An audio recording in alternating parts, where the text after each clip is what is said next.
നമ്മുടെ വന്ന ആൾക്കാരെ അകത്തോട്ട് കയറ്റിയിട്ട് പല സെക്ഷനായിട്ട് പറയുകയാണ് ഇതൊരു ഡ്രഗ് കേസാണ് അല്ലെങ്കിൽ ഒരു കുഴ കേസാണ്, പുറത്ത് ആരോടും പറയണ്ട.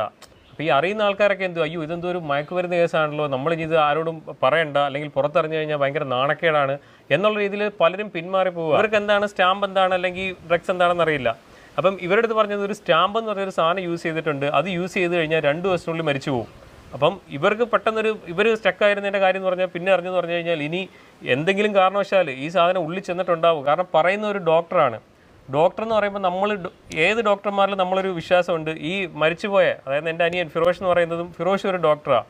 മരണാനന്തര ചടങ്ങിൽ ഇത് ആളുകളോട് എനിക്ക് വിശദീകരിക്കേണ്ടതായിട്ടൊരു സ്ഥിതി വന്നു. ഇങ്ങനെയുള്ള സ്ഥിതി ആർക്ക് വരും? അത് ആരുണ്ടാക്കി വെച്ചത്? ഹായ്, ഞാനിപ്പോൾ നിൽക്കുന്നത് കൊല്ലം ശാസ്താംകോട്ടയിലെ ആസ്റ്റർ PMF ഹോസ്പിറ്റലിൻ്റെ മുന്നിലാണ്. ഈ ഹോസ്പിറ്റലിൻ്റെ മുന്നിൽ വരാനുള്ള കാരണമുണ്ട്. കഴിഞ്ഞ ഫെബ്രുവരി 19 28 വയസ്സ് മാത്രമുള്ള ഒരു പയ്യൻ്റെ ജീവനെടുത്തു ഇവിടുത്തെ ഡോക്ടർ. ജീവനെടുത്ത്